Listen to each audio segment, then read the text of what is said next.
ပရိသေလောကလူသားတတ္တဝါတွေကလေဘာတွေပြောကြလဲဆိုတော့လောကမှာငွေရှိရင်ဘာမဆိုလုပ်လို့ရတယ်တဲ့ဘယ်တော့မှပြောကြတာပရိသေရေနှုံးကလောကလူသားတတ္တဝါတွေမပြောကြဘူးလားဟောဟောဒီလောကကြီးထဲမှာလေငွေရှိရင်ဘာမဆိုဖြစ်တယ်ကွာလို့ပရိသေမပြောကြဘူးလားပရိသေယနေ့ဘလောက်ပဲငွေရှိတဲ့ပုဂ္ဂိုလ်ရောငွေမရှိတဲ့ပုဂ္ဂိုလ်ရောဘာလို့ရလဲဆိုရင်စီရီတန်းစီနေရတယ်။ဘာလဲတော့ပရိသေစဉ်းစားကြည့်နော်အဲ့ဒီယနေ့ခေတ်ကြီးမှာဘုန်းကြီးယဟန်တန်ဃာတွေတောင်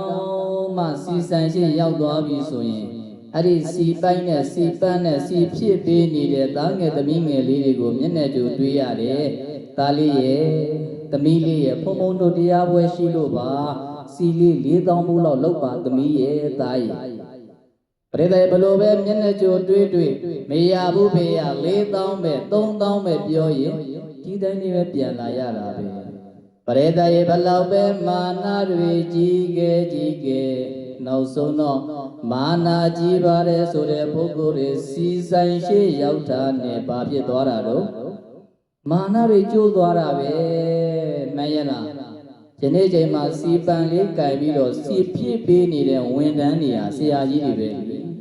မှန်ရဲ့လား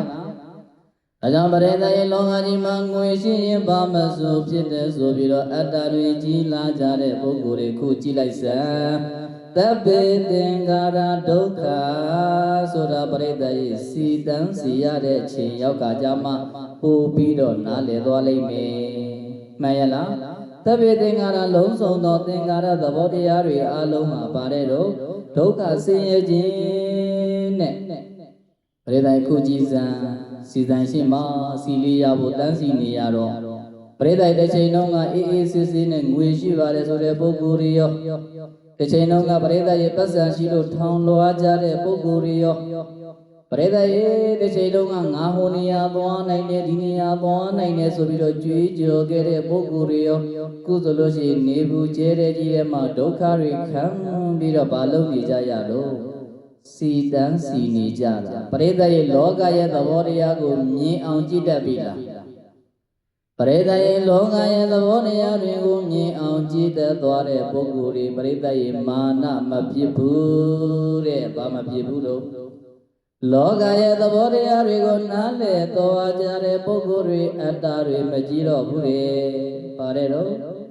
လောကရဲ့သဘောတရားတွေကိုထဲဝါတိကြာနားလည်သွားပြီဆိုရင်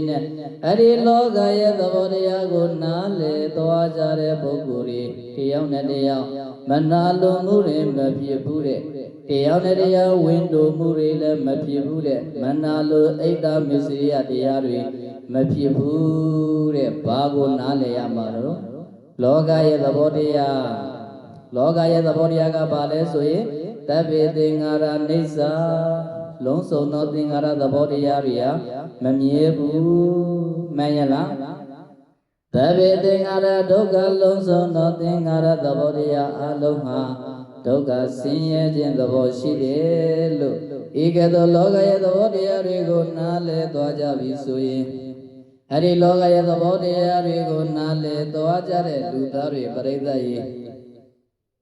အတ္တတွေမကြည့်တော့ဘူးမာနတွေမကြည့်တော့ဘူးတဲ့